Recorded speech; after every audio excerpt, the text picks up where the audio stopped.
सवै भवान् वेद समस्तभूयम्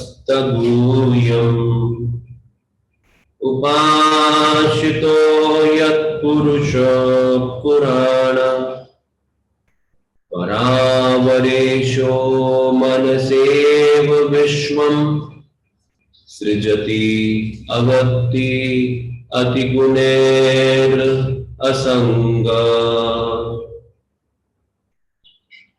word meaning ये मेरे पास भागवतम इंग्लिश में है, मैं होप सबको कंफर्टेबल होगा। हरे कृष्ण। हाँ प्रभु, मैं शेयर कर दूं क्या, आप कहें तो? ये आपका चॉइस है, मैं इंग्लिश में बोलता हूँ। वन सेट प्रभु, आप मुझे होस्ट कर दीजिए, मैं यूट्यूब लाइव कर दूंगा इसका। ओके प्रभु। स does why certainly Bhavan yourself Veda no Samsata all inclusive Guyam confidential Upashita devotee of Yat because Purusha the personality of Godhead Purana the oldest Para our Isha the controller of the material and spiritual worlds Manaha Manasa mind Iva only Vishwam the universe Srijati creates Avati Ati maintains and annihilates Gune by the qualitative matter Asanga unattached Translation and purport by His Divine Grace A.C. Bhaktivedanta Swami Srila Prabhupada.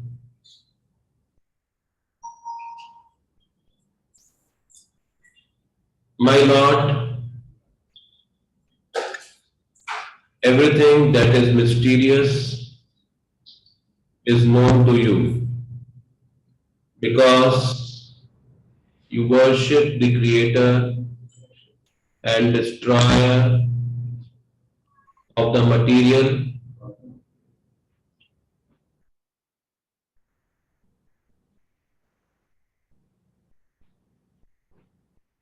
world and maintainer of the spiritual world. The original personality of Godhead who is transcendental to the three modes of material nature. आप screen को छोटा हिंदी वाला में मुझे words नजर नहीं आ रहे हैं। ओ तो आई एम सॉरी, वो मोबाइल में है इसलिए थोड़ा सा। मैं कोशिश करता हूँ पढ़ने के लिए। अभी वो तात्पर्य जो व्यक्ति भगवान की सेवा में 100% लगा रहता है वह समस्त ज्ञान का प्रतीक होता है। ऐसा व्यक्ति जो भक्तिमय सेवा में तो पूर्ण रहता ही है वह भगवान के गुणों से भी पूर्ण हो जाता है। इस तरह अष्ट सिद्धियां उसके समक्ष नगण्य पड़ जाती हैं। नारद जैसे भक्त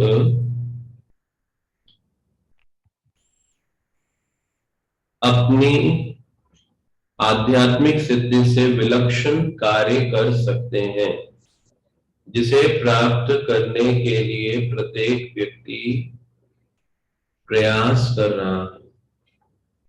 श्रीला नारद 100% पूर्ण जीव है। यद्यपि वे भगवान के समान नहीं है। ओम अज्ञानतिमिरन्धस्य ज्ञानाञ्जनशलाकया चक्षुरुन्मीलितं येन तस्मै श्री गुरवे नमः। श्री चैतन्यमनोभीष्टं स्थापितं येन भूतले स्वयमेव मह्यं ददाति स्वपदान्तिकम्। वन्देऽहं श्रीगुरु श्रीयुतापदकमलम् श्रीगुरून् वैष्णवांश्च श्रीरूपं साग्रजातं सहगना रघुनाथान्वितं तं सजीवम् साद्वैतं सावधूतं परिजनसहितं कृष्ण चैतन्य देवं श्री राधा कृष्ण पादान् सहगण ललिता श्री विशाखान्वितांश्च हे कृष्ण करुणा सिंधु दीनबंधु जगतपते गोपेश गोपिका कांत राधा कांत नमस्तुते।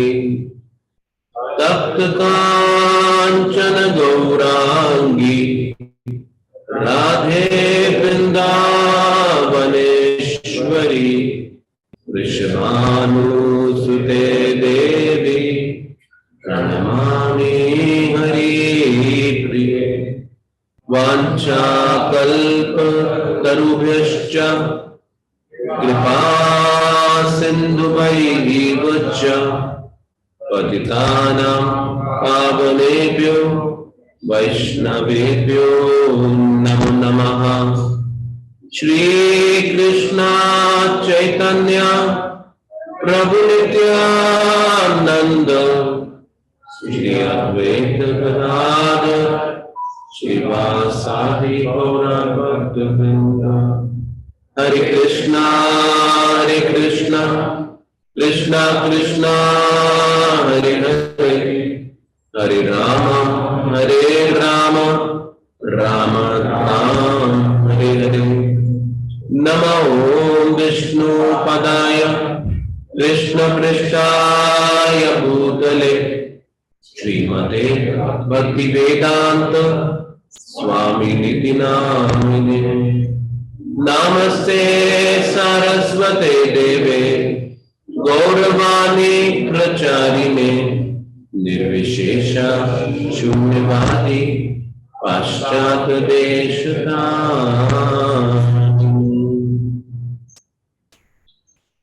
हरे कृष्णा। सबका हार्दिक अभिनंदन है।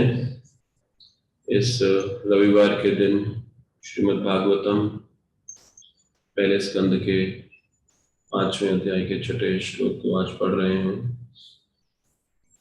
एक बार फिर से मैं ट्रांसलेशन श्लोक का दोहरा देता हूं। My Lord, everything that is mysterious is known to you, because you worship the creator and destroyer of the material world and maintainer of the spiritual world, the original personality of Godhead, who is transcendental to the three modes of material nature. हरे कृष्ण। तो ये श्लोक भाग है उस श्रृंखला का जहां उस प्रसिद्ध प्रसंग में जो कि कारण बना श्रीमद् भागवतम पुराण को प्रदान करने वाला। तो व्यास देव जी सभी शास्त्रों की रचना लगभग कर चुके थे लेकिन उनके हृदय में असंतोष व्याप्त था और वो इसके कारण को समझ नहीं पा रहे थे कि इतना बड़ा काम पूरी मानव जाति की सहायता का उन्होंने किया है, फिर भी उनके मन में यह संतोष क्यों? हर व्यक्ति संसार में जो भी करता है वो संतुष्टि पाने के लिए करता है, और अगर कोई मानव जाति की सहायता करे, उन्हें धर्म का रास्ता दिखाकर, और फिर भी संतुष्ट ना हो, तो स्वाभाविक है आश्चर्य का होना। तो व्यासदेव जी आश्चर्यचकित थे, निराश थे, अनेक भावनाओं से ग्रस्त थे, और उस समय भगवान के प्रतिनिधि व्यासदेव जी के गुरु श्री नारद मुनि अवतरित होते, और नारद जी से वो अपने इन प्रश्नों को प्रस्तुत कर रहे हैं। और नारद जी के आगमन पे व्यासदेव जी के द्वारा ये गुणगान है नारद जी के लिए, जहां पर व्यासदेव जी नारद जी को कह रहे हैं कि आप जानते हैं भगवान के रहस्य को 100%, आप 100% भगवान के रहस्य को समझ पा रहे हैं। तो एक बहुत बड़ा उपाधि, एक बहुत बड़ी योग्यता है भगवान को 100% समझ पाना। तो एक पूर्ण व्यक्ति पूर्ण को समझने की योग्यता रखता है। व्यासदेव जी जो कि सभी वैदिक शास्त्रों के रचयिता हैं, और उन्हीं की इस परंपरा में व्यासदेव के प्रतिनिधि श्री गुरु जो हमें यह आध्यात्मिक ज्ञान पहुंचाते हैं, उनके द्वारा नारद जी का ऐसा अद्भुत गुणगान नारद जी की योग्यता को समझाता। व्यासदेव बड़े विद्वान हैं, उन्हें स्कॉलर्स की कैटेगरी में कंसिडर किया जाता है, लेकिन नारद जी विद्वता की दृष्टि से देखें तो उनका नाम कहीं नजर नहीं आता, लेकिन फिर भी वो व्यासदेव के गुरु हैं, और उनका ऐसा अद्भुत गुणगान व्यासदेव जी कर रहे हैं। तो ये नारद जी की शुद्ध भक्ति का परिणाम। इसलिए ज्ञान, परम सत्य का ज्ञान का उद्देश्य हमें भगवान की शरणागति में लेकर आना है। अगर हम परम सत्य के ज्ञान को समझे, प्राप्त करें, लेकिन भगवान की शरणागति का अभाव रहे, तो फिर ऐसे ज्ञान का लाभ ही क्या?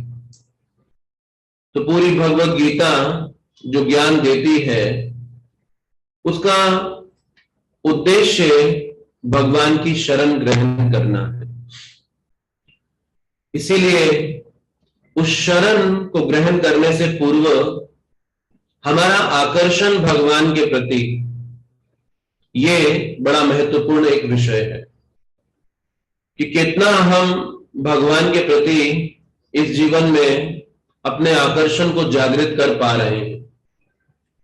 इसीलिए प्रसिद्ध श्लोक में महारानी कुंती कहती हैं, त्वयि में मन्य विषया मतिर मधु पते सकृत रतिम उद्वतेत अद्दा गंगे अवगम उद्वंती। वो कहते हैं कि ओ मधु सकृत, ओ परम भगवान मधु, तो कृष्ण जो कि मधु नाम से जाने जाते हैं, कब मेरा आकर्षण आपके चरण कमलों के प्रति ऐसी तीव्रता से बहेगा जैसे गंगा निर्बाध रूप से बहती हुई समुद्र की ओर चलती जाती है।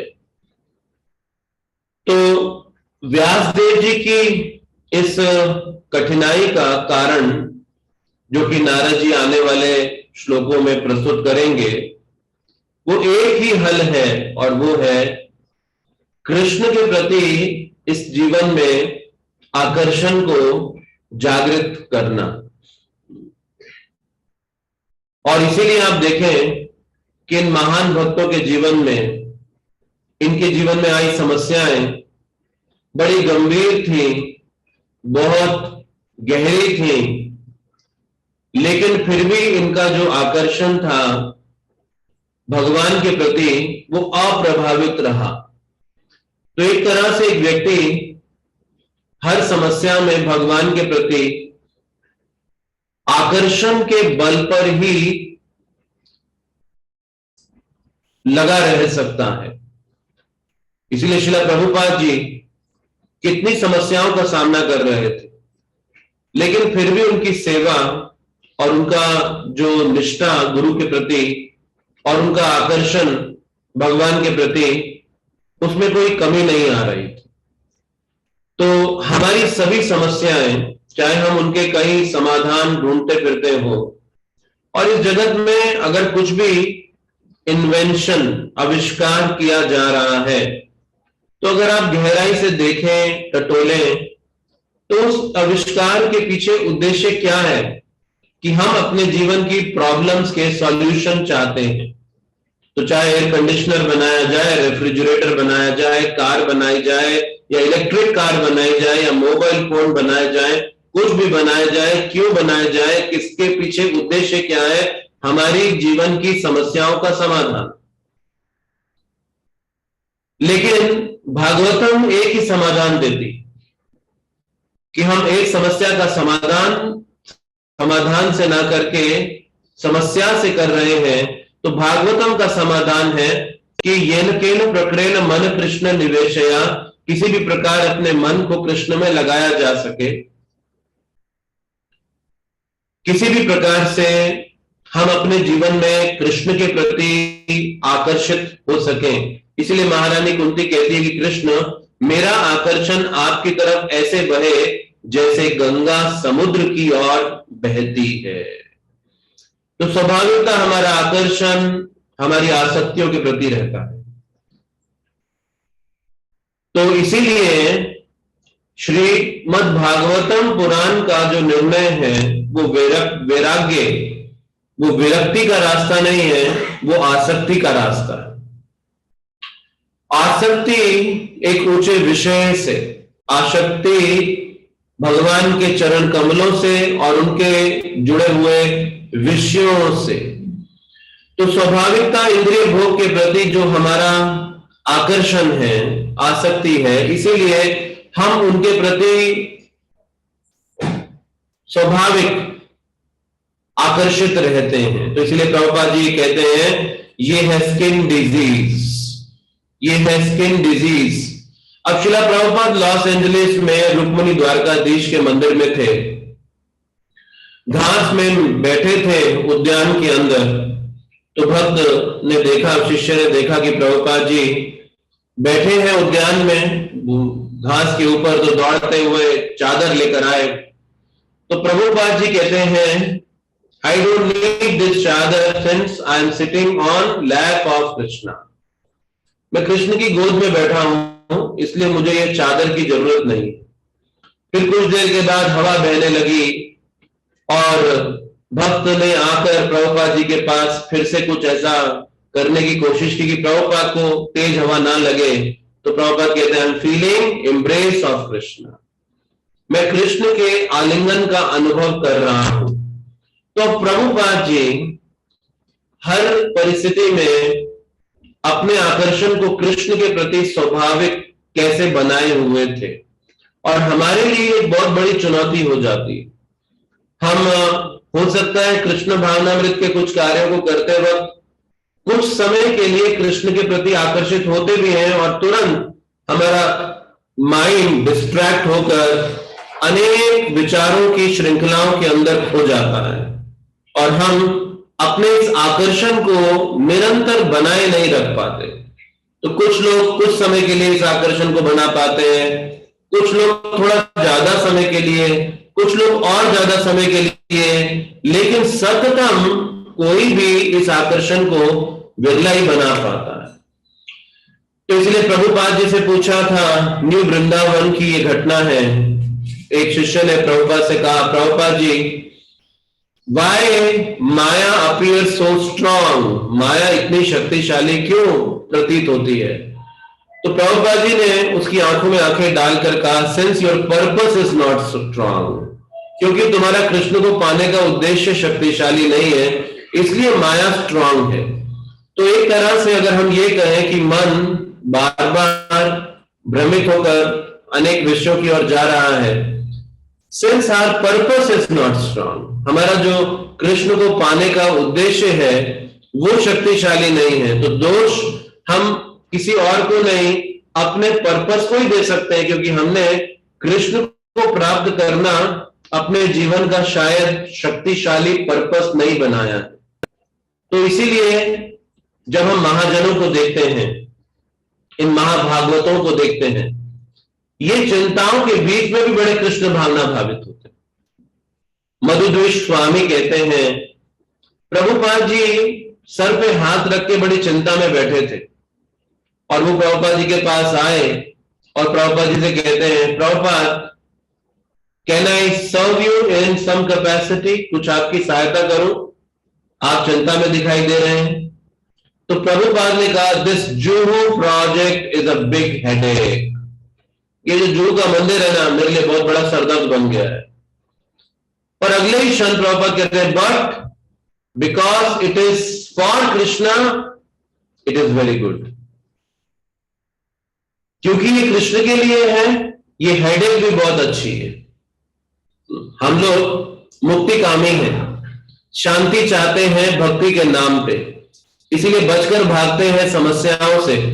तो घर में समस्या आती है तो मंदिर में आ जाते हैं, मंदिर में समस्या आती है तो वृंदावन भाग जाते हैं, वृंदावन समस्या आती है तो फिर किसी और, फिर राधा कुंड भाग जाते हैं, राधा कुंड में समस्या आती है तो फिर कहीं और भाग जाते हैं। तो एक तरह से हम मुक्ति कामी, एक जगह से दूसरी जगह बाह्य परिस्थितियों को बदलकर अपने जीवन में सोचते हैं कि शायद शांति प्राप्त कर लेंगे, लेकिन शांति बिना कृष्ण के प्रति आकर्षण जागृत किए बगैर किसी भी बाह्य परिस्थिति में प्राप्त नहीं की जा सकती। इसलिए व्यासदेव जी अकेले सरस्वती नदी के उद्गम पर रहते थे और एकांत में रहते हुए पूर्ण रूप से भगवान का गुणगान लिख पा रहे थे। तो इतना उनके ध्यान की शक्ति थी कि परम भगवान के गुणगान को आने वाली मानव जाति के लिए लिख पा रहे थे, प्रस्तुत कर पा रहे थे। तो व्यासदेव जी को आवश्यकता नहीं थी, त्रिकालदर्शी थे, देख रहे थे आने वाले समय में लोगों की कैसी परिस्थिति होगी, मंद सुमंद मतयो मंद भाग्यात होंगे, याद नहीं कर पाएंगे, स्मरण शक्ति बड़ी कमजोर रहेगी।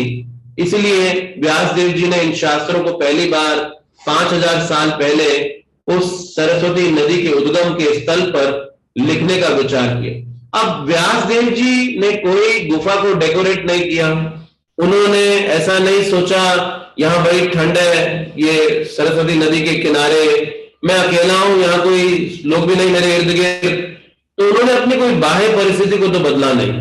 इन जितने भी आचार्यों को देखें, इन्होंने अपनी बाह्य परिस्थिति को बदला नहीं। प्रभुपाद जी भुवनेश्वर गए गौर गोविंद महाराज जी के पास, और जब वहां गए तो झोपड़ी में रह रहे थे और महाराज ने कहा कि प्रभुपाद मैं आपके लिए अच्छी व्यवस्था नहीं कर पाया। तो प्रभुपाद ने कहा, this is what I wanted, मुझे तो यही चाहिए था, यही मेरी रियल लाइफ है। वो जीवन तो मुझे लोगों को कृष्ण के प्रति आकर्षित करने के लिए जीना पड़ता है। जैसे भक्ति सरस्वती महाराज ने रोल्स रॉयस का भी उपयोग किया। वेस्ट बंगाल में उस समय तो बंगाल था, वेस्ट बंगाल नहीं था, तो बंगाल में उस समय एक ही 2 रोल्स रॉयस, एक वायसरॉय के पास और एक भक्ति सरस्वती महाराज जी के पास रहती थी। तो उन्होंने रोल्स रॉयस का भी उपयोग किया जो अनहर्ड था। अब रोल्स रॉयस भी अनहर्ड थी और वो भी वैष्णव आचार्य के द्वारा कार का उपयोग करना अनहद था, तो किस लिए? दुनिया को आकर्षित करने के लिए 9 साल कैसे प्रण लेकर 3 लाख नाम जप का प्रण लेकर बैठे थे, और कुटिया टूटती थी तो उसको रिपेयर नहीं करते थे, छतरी खोलकर बैठ जाते थे। तो ये उनका निजी जीवन था। दिन में एक बार उबला हुआ चावल दाल खाते थे, उसमें नमक तेल मिर्च कुछ नहीं डालते थे, और कैसे पशु की तरह हाथ पीछे बांध के झुकते थे, और जितना मुंह में आ जाता था उतना एक बार में उठाते थे और दोबारा नहीं खाते थे। ये उनका निजी जीवन था। लेकिन दुनिया को आकर्षित करने के लिए वो उस समय के स्तर के अनुसार हाईएस्ट स्टैंडर्ड्स जो हम एक्सपेक्ट कर सकते हैं वो अपना रहे थे कि दुनिया को कृष्ण में लाने के लिए। इसीलिए इन आचार्यों के जीवन में ऐसा मत सोचे कि चिंताएं नहीं थी, बस हम ही हैं कर्मों के मारे हुए। मैं ऐसा नहीं कहने का प्रयास कर रहा कि ये आचार्य जो मुक्त जीव नहीं है, ये भी हमारी तरह बद्ध अवस्था में है। तो भगवान अपने खुद के निजी भक्तों को समस्याओं में डाल के हमारे लिए उदाहरण प्रस्तुत करते हैं कि कठिनाइयों के बीच में भी, चुनौतियों के बीच में भी स्थिरता पूर्वक भक्ति को कैसे करते रहना है। इसीलिए कृष्ण अर्जुन को गीता में स्पष्ट रूप से मात्रा स्पर्शात् कौन्तेय शीत उष्ण सुख दुखदागमा पाइनो नित्यास ताम स्थितिषु भारता में स्पष्ट रूप से कहते हैं कि मैं तुम्हें बदलने आया हूं, तुम्हारी परिस्थितियों को बदलने नहीं आया हूं। तो कृष्ण भावनामृत हमारे बदलने का विज्ञान है, हमारी परिस्थितियों को बदलने का विज्ञान नहीं। इसीलिए हमारी अपेक्षाएं जब सही नहीं रहती तो फिर निराशा आती है। निराशा हृदय में अपेक्षाओं को स्पष्ट ना करने में और उद्देश्य को ना समझने के कारण। तो बिना उद्देश्य समझे बाहर से देखकर अगर कृष्ण भावनामृत में कूद गए, अब अंदर तो जो मिलने वाला है वो हमारी अपेक्षाओं के अनुसार नहीं है। इसलिए आरंभ में आते हैं तो फूड फॉर लाइफ आकर्षित करता है लोगों को, हलवा, पर हमेशा हलवा नहीं मिलता, फिर बाद में डांट भी मिलती है, फिर हलवे का रूप बदल जाता है। तो फिर कहते हैं अरे भाई हमें तो हलवा चाहिए था, ये कुछ और कैसे आ गया हमारे हाथ के अंदर। तो इसीलिए अपेक्षाएं जब स्पष्ट नहीं रहती, उद्देश्य स्पष्ट नहीं रहता, तो यह निराशा का कारण बनता है। युधिष्ठिर महाराज अपने आप को कोस रहे थे महाभारत के युद्ध के बाद कि मेरे कारण 64 करोड़ योद्धा मारे गए, लेकिन भीष्मदेव जो कि किस तरह से मारे गए और कैसी बाह्य दृष्टि से देखें तो बड़ी दयनीय अवस्था है, लेकिन वो भीष्मदेव भगवान कृष्ण का दर्शन करके उस युद्ध के मैदान में क्या कहते हैं कि कितना भाग्यशाली है कि कृष्ण विशेषता मेरे लिए इस युद्ध भूमि में मुझे दर्शन देने के लिए आ गए। और भगवान कृष्ण को विजय सखे पार्थ कैसे किस प्रकार के नामों से पुकार रहे हैं। तो एक तरह से बाह्य स्थिति में देखें तो कितना कठिनाई नजर आता है इनके जीवन में देखने को, लेकिन फिर भी ये अप्रभावित है क्योंकि ये है आकर्षण कृष्ण के प्रति, ये कृष्ण के प्रति आकर्षण। इसीलिए प्रभुपाद जी कहते हैं जब हमारा आकर्षण कृष्ण के प्रति नहीं है, इस संसार के विषयों के प्रति है, तो फिर ऐसी स्थिति के अंदर हमें अपने आकर्षण को भगवान के शुद्ध भक्तों के प्रति जागृत कर लेना चाहिए, क्योंकि वो शुद्ध भक्त जो है वो कृष्ण के प्रति पूर्णतः आकर्षित है। तो अगर हम एटलीस्ट ऐसे शुद्ध भक्तों के प्रति आकर्षण जागृत कर लें तो भी सफलता के लिए हमारा रास्ता खुल जाता है। तो स्वयं के लिए कृष्ण के प्रति पूर्ण आकर्षण होना ये बहुत कठिन होगा हमारी अवस्था में, क्योंकि हमें कोई सामने चाहिए हमारे जिससे हम अपना संबंध स्थापित करें। और शुद्ध भक्तों के प्रति ऐसा आकर्षण अगर आ जाए तो ये भी हमारी सफलता। इसीलिए आदि पुराण में भगवान अपने भक्तों का महात्म्य कहते हुए कहते हैं कि मैं अपने भक्तों के हृदय में रहता हूं और मेरे भक्त जो हैं मेरे हृदय में निवास करते हैं। अब क्योंकि वो भक्त भगवान के हृदय में निवास करते हैं, ऐसे भक्तों के हृदय में अगर हम भी अपना स्थान बना लें तो एक तरह से हम भगवान के हृदय के अंदर आ गए ना, क्योंकि भक्त भगवान के हृदय में है। और अगर हम भक्तों के हृदय में अपना स्थान बना लें तो ये स्वाभाविक है कि हमारा स्थान भी भगवान के हृदय में अपने आप बन जाएगा।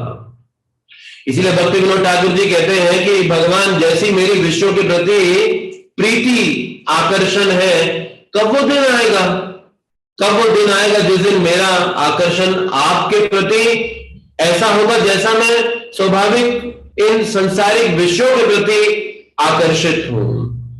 तो इसीलिए प्रभुपाद जी जब बहुत बीमार भी थे तो अपने शिष्यों को कह रहे थे मुझे ज्यादा दवाइयां नहीं चाहिए, बस मेरे आसपास बैठ जाओ और हरे कृष्णा जप करो, यही है औषधि, यही है दवा।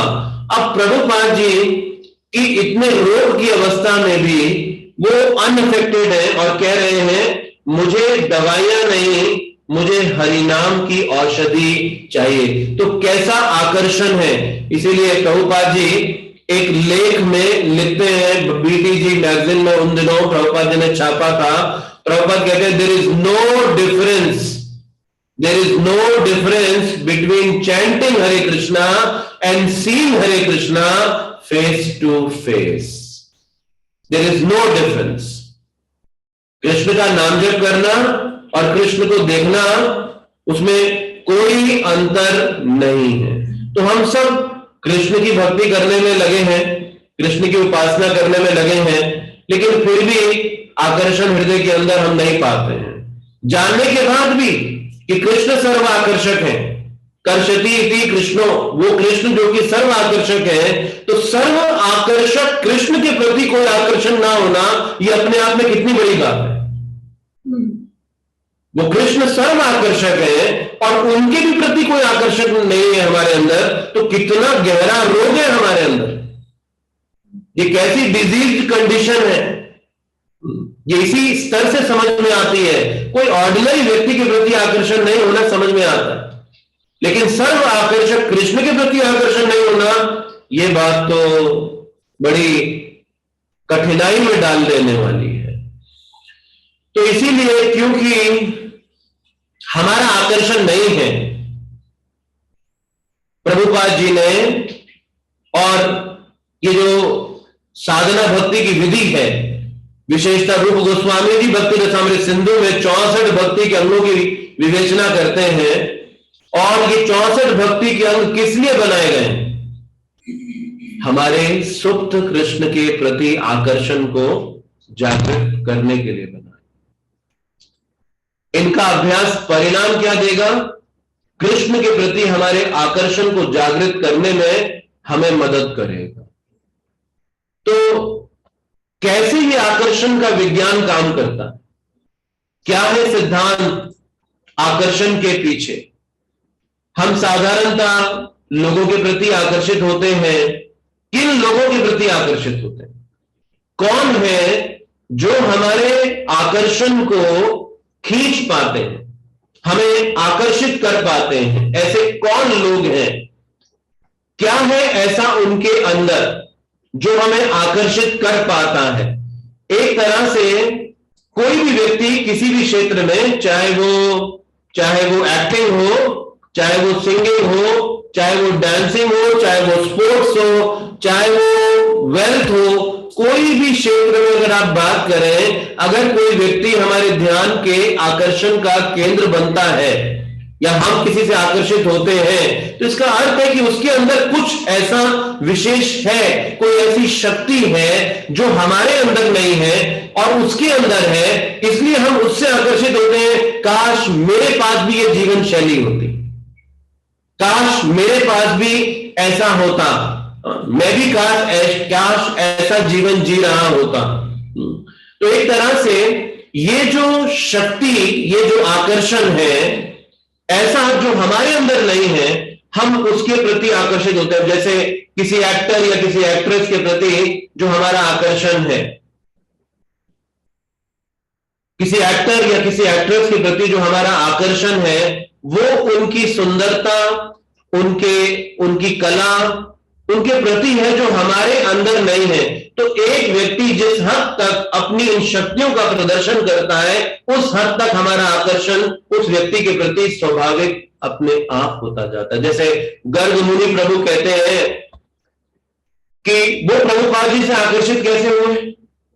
क्या था जिसके कारण उनका आकर्षण प्रभुपाद जी से आया? तो वो कहते हैं कि प्रभुपाद जी से जब वो मिले तो प्रभुपाद प्रसाद पा रहे थे। अब प्रभुपाद जी प्रसाद कैसे पा रहे थे? तो ऐसे 3 उंगली और अंगूठे के बीच में प्रसाद पकड़ते थे और दूर से मुंह में ऐसे फेंकते थे, और दूर से मुंह में फेंकते थे और सीधा मुंह में जाता था। तो वो बार बार देख रहे थे ये स्वामी जी का प्रसाद खाने का तरीका बड़ा अनूठा है, क्या कमाल में एकदम सीधा निशाना है, कहीं इधर उधर जाता है नहीं, सीधा मुंह के अंदर गिरता है। अब इसी बात से वो प्रभुपाद जी से आकर्षित हो गए और उन्होंने भी ट्राई किया कि मैं भी ऐसा ट्राई करता हूं। तो प्रसादम हॉल में गए क्लास के बाद, तो बैठे प्लेट सामने रख के और ऐसा प्रसाद उठाया तो मुंह में डाला, पीछे पड़े हुए भक्त के पास चला गया सीधा जाके, फिर इधर करके डाला तो उसके पास चला गया। एक भक्त आके कहता है प्रभु खा लो वरना सारी प्लेट ऐसे ही खाली हो जाएगी, इधर उधर फेंक के ही। तो प्रभुपाद जी का मुंह में प्रसाद डालना उनको आकर्षित कर गया। अब एक ऐसी शक्ति प्रभुपाद जी में जिस शक्ति का हमें अभाव है और उस शक्ति को उनमें देखकर हम उनके प्रति आकर्षित हो जाते हैं। तो अब कोई व्यक्ति जिस हद तक अपनी इन शक्तियों का प्रदर्शन करता है उस हद तक हमारा आकर्षण उस व्यक्ति के प्रति स्वाभाविक जागृत होता है। और इसीलिए अब जब एक व्यक्ति का पतन होना शुरू होता है भक्ति से धीरे धीरे करके, ये पतन कैसा होना शुरू होता है कि हम कृष्ण के अलावा कृष्ण की बहिरंगा शक्ति से ज्यादा आकर्षित हो रहे हैं। यही है भक्ति का पतन, कि हम कृष्ण के प्रति आकर्षित ना होके कृष्ण की बहिरंगा शक्ति के प्रति आकर्षित हो रहे हैं। भिन्ना प्रकृति अष्टदा, तो कृष्ण कहते हैं ये मेरी भिन्ना प्रकृति है, ये मेरी सेपरेटेड एनर्जी है। ये क्या है? भूमि वायु खम मन बुद्धि रे बचा, ये जो 5 महाभूत है और 3 जो सूक्ष्म तत्व है ये मेरी भिन्ना शक्ति है। अब इसके प्रति जो हमारा आकर्षण है ये हमें कृष्ण के प्रति कभी आकर्षित नहीं होने देगा। आकर्षण की शक्ति एक तरफ बहेगी, जैसे गंगा एक तरफ बहती है। तो जिस हद तक ये जो भौतिक शक्ति है, जिस हद तक ये भौतिक शक्ति हमें आकर्षित कर रही है उतना हमारी भक्ति में व्यवधान रहेगा, उतना हमारी भक्ति के अंदर स्वाभाविक अरुचि अपने आप बनी रहेगी। तो इसीलिए जब कोई व्यक्ति संसार में गाता है, बजाता है, नाचता है, कुछ करके दिखाता है, हम उसके प्रति आकर्षित हो जाते हैं इस हद तक कि लोग ऐसे लोगों की पूजा तक करना शुरू कर देते हैं। ऐसे लोग वर्शिपेबल बन जाते हैं संसार के अंदर। और प्रभुपाद जी ने यही फॉर्मूला अपनाया लोगों को कृष्ण भावनामृत को आकर्षित करने के लिए। प्रभुपाद जी जब अमेरिका से भारत में आए तो जानते थे भारतीयों की मानसिकता, जहां पर भी मेड इन ये शब्द आया, और किधर मेड इन, जहां पर भी शब्द आया made in US, made in Europe, तो हमारा आकर्षण स्वाभाविक उधर बहता है। तो प्रभुपाद जी ने भक्ति में भी मेड इन अमेरिका का छप्पा लगा दिया, और ऐसे करके प्रभुपाद जी अपने व्हाइट एलिफेंट्स, अपने अमेरिकी शिष्यों को प्रभुपाद ने कहा ये सफेद हाथी है, व्हाइट एलिफेंट्स, इनको भारत में लेकर आए प्रभुपाद। और जब इनको भारत में लेकर आए तो लोग प्रभुपाद जी के साथ इनको देखने के लिए आते थे, और उनको देखने के लिए आते थे। तो अब जो भी कृष्ण के पास जिस भी उद्देश्य से आया है, अब कृष्ण भावना तो उसी प्रकार से अपने अनुसार ही काम करेगी, यानी कि जो चिंतामणि है वो तो अपने अनुसार ही काम करेगी और अपना ही प्रभाव देकर जाएगी। तो लोग प्रभुपाद के शिष्यों को देखने आते थे। प्रभुपाद 40-50 अमेरिकी शिष्यों को अपने साथ पंडाल प्रोग्राम्स में रखते थे, और इनको लोग देखते थे, इनको नाचते गाते बजाते हुए। और इस तरह से प्रभुपाद जी ने बड़ी एक्सपर्टली कृष्ण भावना का संचार लोगों के हृदय के अंदर कर दी। ये एक्सपर्टीज है आचार्य की, ये योग्यता निपुणता है आचार्य की, कि वो किस तरह से लोगों के हृदय में उस आकर्षण को जागृत कर पाता है जो कि सुप्त अवस्था में है वर्तमान परिस्थिति में हमारे जीवन में। प्रभुपाद जी भावानंद प्रभु के साथ कलकत्ता की सड़कों पे थे, एम्बेसडर कार में। तो कार के अंदर जो हॉर्न था वो खराब हो गया।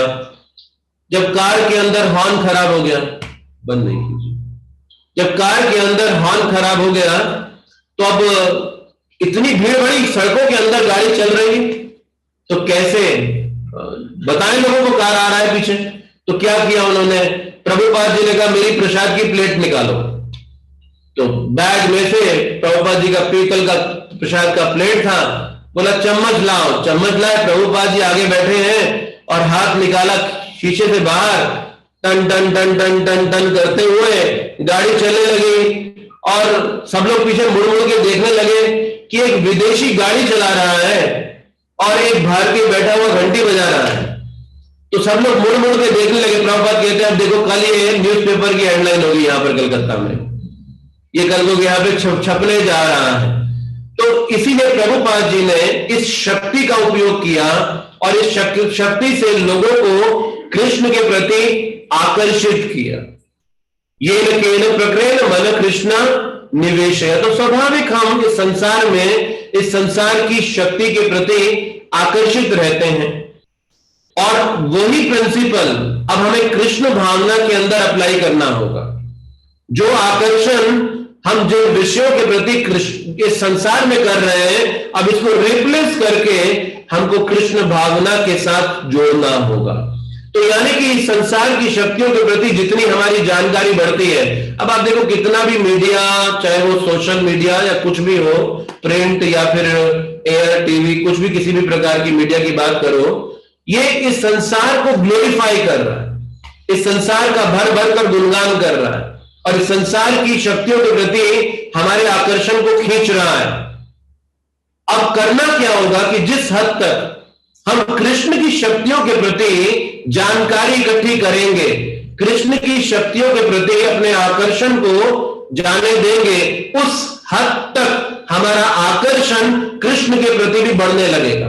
तो जितना इस संसार के बारे में जानकारी इकट्ठी करी हमने अपने स्कूल कॉलेजेस के अंदर, फिर उसके बाद इस पेट को भरने के लिए इस संसार की में जानकारी इकट्ठी की, अब ये बहुत बड़ी बाधा है हमारे लिए। ऐसा मत सोचिए कि भक्ति प्रॉब्लम है, प्रॉब्लम हमारी कंडीशनिंग्स है। तो एक इसीलिए जीव भक्ति विनोद ठाकुर जी क्यों कहते हैं कि जड़ विद्या माया वैभव जीवरे कोदे करे गोदा, कि ये जड़ विद्या माया का वैभव है और जीव आत्मा को गधा बना रही है। और ये व्यवहारिक बात है कि हम जितनी बड़ी डिग्रियां गले में लटका के घूम रहे हैं उतने बड़े गधे हैं हम, क्योंकि उतना इंटेंस अट्रैक्शन इस मटेरियल वर्ल्ड से है हमारा। हमें ब्रेन वॉश्ड कर दिया गया है, पूरी तरह से हमारे मन को भ्रमित कर दिया गया है, हमें ये पूरी तरह से ट्रेंड कर दिया गया है। ऋणम वृत्वा वृतम पीवेत यावत जीवेत सुखम जीवेत, बेग बोरो स्टील पर भोग करो, तुम कैसे भी करो इस संसार में भोग अर्जित करो आप। ये हमको ब्रेन वॉश्ड कर दिया गया राइट फ्रॉम चाइल्डहुड, जन्म के साथ हमें ये सिखा दिया गया है। अब इसको रिवाइंड करने में बहुत बड़ा चैलेंज आ रहा है। तो समस्या कृष्ण भावनामृत के प्रिंसिपल्स में नहीं है, ये परम सत्य है। इसलिए प्रभुपाद जी के पास आकर एक व्यक्ति ने बोला, Swami ji why should we accept Krishna as supreme God, हम कृष्ण को परम भगवान क्यों माने? तो प्रभुपाद ने कहा देन प्रेजेंट योर कैंडिडेट, अगर नहीं मानते तो तुम अपना कैंडिडेट लेकर आओ, कौन है? और जब तक नहीं लाते we will keep on worshipping Krishna.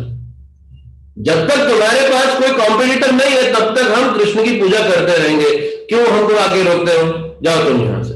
तो एक तरह से ये प्रॉब्लम है ना, रीवाइंडिंग, ये समस्या है हमारी। तो जितना कचरा इकट्ठा किया है ना इस संसार में, अब उसको जाने में प्रॉब्लम आ रही है। अदरवाइज ये जो संदेह है हमारे अंदर भक्ति को लेकर, भक्ति के रास्ते को लेकर, गुरु को लेकर, आचार्यों को लेकर, ये सिद्धांतों को लेकर, एक बात मुझे कह रहे थे, प्रभु जी ये क्या है ना, जितने भी डाउट्स हैं एक पजल की तरह लगते हैं मेरे को। अब पजल को पूरा मैच नहीं करेंगे तब तक वो सॉल्व नहीं होता, तो बीच में गैप रह जाता है हमेशा। इसीलिए मेरा शरणागति दिया था, मैंने कहा उस गैप में फेथ लिख दो तुम, उस गैप में फेथ इन गुरु लिख दो तुम, और देखो फिर ये कैसे सॉल्व होना अपने आप शुरू हो जाता है। तो उसी प्रकार से हमारी समस्या इस वर्ल्डली नॉलेज के साथ है, इस संसारिक ज्ञान के साथ है। तो जितना हमने ये संसारिक ज्ञान पे अपना फेक लगाया है, उतने डाउट्स हमें कृष्ण भावनामृत के अंदर बने हुए हैं, उतने संदेह बने हुए हैं। इसीलिए भक्ति सरस्वती महाराज ने क्यों कहा, it takes gallons of blood to make one soul pure devotee. Gallons of blood लगता है, तो इसका मतलब it is not easy to become pure devotee. ये सरल नहीं है, ये साधारण नहीं है। क्यों? क्योंकि ये कंडीशनिंग्स को हम छोड़ना ही नहीं चाहते। जो कचरा लेकर आए हैं, एक तो कचरा आ गया, अब उसके बाद उस कचरे को हम समझते हैं ये कचरा नहीं है, ये गोल्ड है। ये एक और बहुत बड़ी कठिनाई है। एक तो कचरे को ये समझना कि वो सोने के समान है। तो आप अगर कचरे को ब्यूटीफाई करो, जैसे मुझे किसी ने बताया था, ये जो गाजीपुर के पास कचरे का ढेर है, उसको अभी वहां पर गार्डन बना रहे हैं, ऐसा कुछ कर रहे हैं कि उसको सुगंधित गार्डन बना रहे हैं ताकि आप लोग भ्रमण कर सके वहां जाके। तो अभी सोचो कि कचरे को आप कितना भी सुंदर बना लो, कचरा तो कचरा ही है। तो इस वर्ल्ड को आप कितना भी ग्लोरीफाई, ब्यूटीफाई क्यों नहीं करो, कचरा तो कचरा ही है, उसका रिजल्ट कचरा ही है। तो वो हमें भगवान के ऊपर डाउट्स देगा ही देगा। तो हमारी कठिनाई इस वर्ल्ड के प्रति हमारी अवेयरनेस और इस वर्ल्ड के प्रति जितनी हमने नॉलेज इकट्ठी की है, ये प्रॉब्लम है। क्यों प्रहलाद महाराज कहते हैं कौमारम आचरित प्राज्ञो, 5 साल की उम्र से ज्ञान सीखो। क्यों कहा गया ये? अब हम 30, 35, 40 साल में अपनी बुद्धि का सत्यानाश करके कृष्ण भावना में आते हैं और फिर कहते हैं मन नहीं लगता। कैसे लग जाएगा? ये इतना आसान है क्या कि मन नहीं लगता? पूरा जीवन दे दिया आपने संसार को और जूते ही खाए, पूरा जीवन संसार को देकर जूते खाए, अब वहां जाके थोड़ा जूते खा के मन लगने लगा, तो कृष्ण भावनामृत में ऐसे ही बैठ के मन लग जाएगा? कुछ काम करना पड़ेगा ना, इधर भी कुछ अर्जित करना पड़ेगा। तो ये प्रॉब्लम हमारे साथ बनी है, क्योंकि जिस एक्सटेंट तक आप इस वर्ल्ड की नॉलेज के प्रति अवेयर रहेंगे, अब ये उस हद तक आपको डिस्ट्रैक्ट करेगा, डेविएट करेगा, ऐसे विचार देगा कि कुछ नहीं है इसके अंदर। ये बहुत एग्जॉजरेट करते हैं हरे कृष्णा वाले लोग जो है, ये कुछ अपने इनके अल्टीरियर मोटिव्स हैं, ये हमको ऐसा ब्रेन वॉश करने में लगे हैं। तो इसलिए प्रभुपाद जी ने कहा to wash brain at least you should have brain. होगा तो साफ करेंगे ना। We are brain givers not brain washers. हम ब्रेन देने वाले, और ये व्यवहारिक बात है। जिन्होंने भी कृष्ण भावनामृत में जिस एक्सटेंट तक सरेंडर किया है, दे कैन अंडरस्टैंड दिस, वो समझ सकते हैं, एक्सपीरियंस कर सकते हैं। उनकी विजडम, इस संसार को देखने का दृष्टिकोण अब वो पहले जैसा नहीं है। इसीलिए आप देखो जो कृष्ण भावनामृत में जो भक्त लोग हैं, ये बड़े वाइज होते जाते हैं, ये बड़े बुद्धिमान होते जाते हैं। अब बहुत सारे बुद्धिमान लोगों को एक साथ बनाए रखना आसान नहीं होता। अब ये डिफरेंस ऑफ ओपिनियंस आते हैं, ये अलग अलग विचारधाराएं आती हैं एक साथ, ये डिफरेंस ऑफ ओपिनियंस पैदा होने शुरू होते हैं। तो एक तरह से भागवतम के 5वें स्कंद में इस बात को कहा गया, ये अहंकार है हमारा, ये अहंकार है। जैसे जड़ भरत जो कि महाराज रघुगुना को कह रहे थे कि इस जन्म में आप राजा हो, मैं सेवक हूं, लेकिन ये टेबल कभी भी पलट जाएगी। ये अहंकार है, रिकॉग्नाइज करना इस शरीर से संबंधित वस्तुओं से। और ये जो फॉल्स ईगो है, ये हमें इस संसार में बांध के रखती है। तो इसीलिए सेकंड कैंटो भागवतम क्या कहता है कि व्यक्ति डूब रहा है, डूबते हुए व्यक्ति के ऊपर आप गोल्ड का क्राउन पहना दो, जल्दी से बाहर आ जाएगा और जल्दी ही डूबेगा। वही है ये इस वर्ल्ड की नॉलेज, इस संसार का ज्ञान कैसा है? डूबते हुए व्यक्ति के ऊपर कई टन का क्राउन, कई टन का ताज, आपको जल्दी डूबेगा इस जगत के अंदर। तो इसीलिए हम इस वर्ल्ड से, जो इस संसार से आकर्षित हुए हैं, इस जगत से आकर्षित होने में हमने इस जगत के बारे में बहुत रिसर्च की है, बहुत ज्ञान अर्जित किया है इस जगत के बारे में। अब पैसा कमाने के लिए कितना टाइम देते हैं, इधर इन्वेस्ट करो कि उधर इन्वेस्ट करो, यहां ये रिटर्न है, यहां ये रिस्क है, कितना टाइम स्पेंड कर रहे हैं? क्या इतना टाइम भागवतम में स्पेंड कर रहे हैं? क्या इतना टाइम हम कृष्ण को जानने में स्पेंड कर रहे हैं? तो जितनी क्वालिटी ऑफ लाइफ और जितनी ब्रेथ हमने इस वर्ल्ड में अपने आप को कंफर्टेबल बनाने में लगाया, क्या उतना सांस और उतना समय हम कृष्ण को जानने में लगा रहे हैं? तो स्वाभाविक है हमारा अट्रैक्शन किस तरफ रहेगा, ये नेचुरल है। एक ऑर्डिनरी इंटेलिजेंट व्यक्ति भी इस बात को समझ सकता है कि जिधर आप समय दोगे आपका आकर्षण वहां जाएगा ही जाएगा, उधर आप अट्रैक्ट होंगे ही होंगे। अब कठिनाई क्या है? विश्वनाथ चक्रवर्ती ठाकुर कहते हैं क्रिस्टल को आप जिस कलर के पास ले जाओगे वो उस रंग का नजर आएगा, उसी प्रकार से ये मन जिसके संपर्क में आएगा। ब्रह्मा जी की बात देखिए, ब्रह्मा जी पहले जीव हैं, ब्रह्मा जी प्रत्येक दिन भगवान का दर्शन करते हैं और फिर भी भगवान को समझने में चूक गए, फिर भी भगवान को देखने में चूक गए कि कैसे। अब वो वैकुंठ में जो भगवान की बात करें और वृंदावन के भगवान की बात करें तो भगवान वृंदावन में तो कमल की माला पहनकर बैठे और वहां पे वैजयंती माला पहनकर बैठे, कैसे मोर का पंख लगाकर बैठे और वहां पर उनको कितने वैदुर्य मणि के क्राउन पहनाए जा रहे हैं। लेकिन अब ब्रह्मा जी सरप्राइज हो गए। एक व्यक्ति संसार में अनेक प्रकार से ऐश्वर्यशाली बनता है, जैसे कुंती महारानी के जन्म ऐश्वर्य, श्रुतश्री भी, ये 4 तरीके हैं लोगों के इस ऐश्वर्य में। अब भगवान ने किस परिवार में जन्म लिया? नंद बाबा और यशोदा माता की बात करें, बहुत सरल परिवार में आए भगवान। तो ब्रह्मा जी सोच रहे हैं ये भगवान इतनी सिंपल फैमिली में कैसे आ गए? ये अगर भगवान है तो ये ऐसा वस्त्र क्यों पहने हुए हैं? ये अगर भगवान है तो ये अपना श्रृंगार ऐसा करके क्यों बैठे हैं?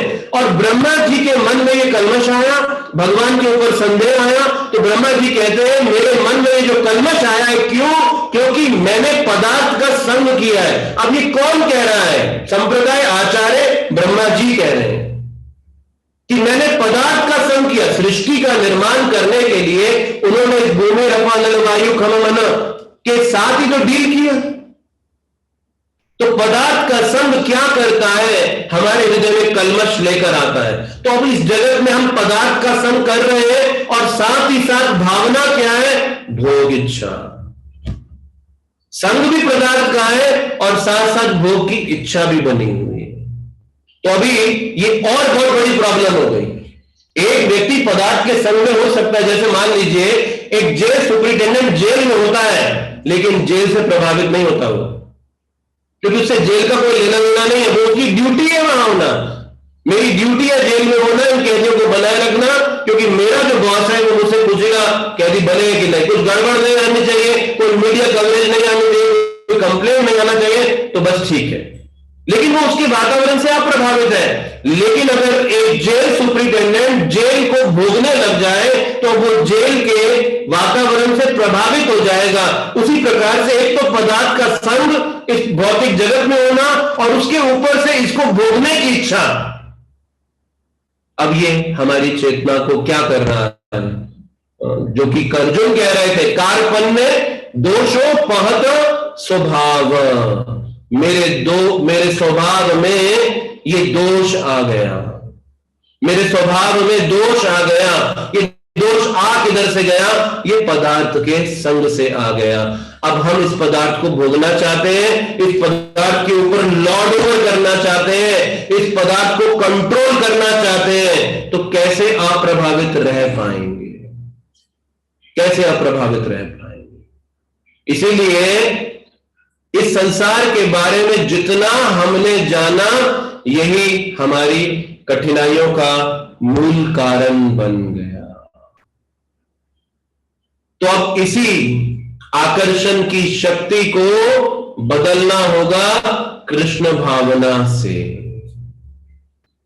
अब इसे कृष्ण भावना से बदलना होगा। तो जानिए कृष्ण के बारे में, सुनिए कृष्ण के बारे में, देखिए कृष्ण को, पूजा कीजिए कृष्ण की, हर कार्य कृष्ण के साथ जोड़ते जाइए और देखिए धीरे धीरे धीरे धीरे अब ये आकर्षण पलटना शुरू होगा। और जिस हद तक हम गंभीर प्रयास करेंगे उस हद तक ये आकर्षण कृष्ण के प्रति जागृत हो जाएगा। तो नारद जी 100% पूर्ण कैसे हैं? क्योंकि 100% कृष्ण के प्रति आकर्षण और 100% संसार के प्रति अनकॉन्शियस है। कृष्ण के प्रति कॉन्शियस है और इस संसार के प्रति अनकॉन्शियस है, और इसीलिए वो किसी भी परिस्थिति में भ्रमित नहीं होते, किसी भी परिस्थिति में उनके हृदय में संदेह नहीं है। वो आकर्षण वर्धनम प्रतिदिन प्रतिक्षण अभ्यास के परिणाम से बढ़ता जाता है, बढ़ता जाता है। तो इसीलिए हमारा ज्ञान कृष्ण के प्रति बहुत सीमित है, हमारा ज्ञान कृष्ण की शक्तियों के प्रति बहुत सीमित है। हमने इस ज्ञान को इस संसार को जानने में ही लगाया है। तो अगर इस ज्ञान को कृष्ण को जानने में लगाएंगे तो नेचुरली ये आकर्षण कृष्ण के प्रति बहने लगेगा। दो स्त्रियां प्रभुपाद जी से मिली, अमेरिका की बात है। तो प्रभुपाद जी ने बोला, what do you do for the purpose of life? अपने जीवन के उद्देश्य के लिए क्या करते हो? Swami ji, from last 20 years we are doing meditation. 20 साल से हम ध्यान लगाती हैं। तो प्रभुपाद जी ने कहा, क्या करते क्या मेडिटेशन में?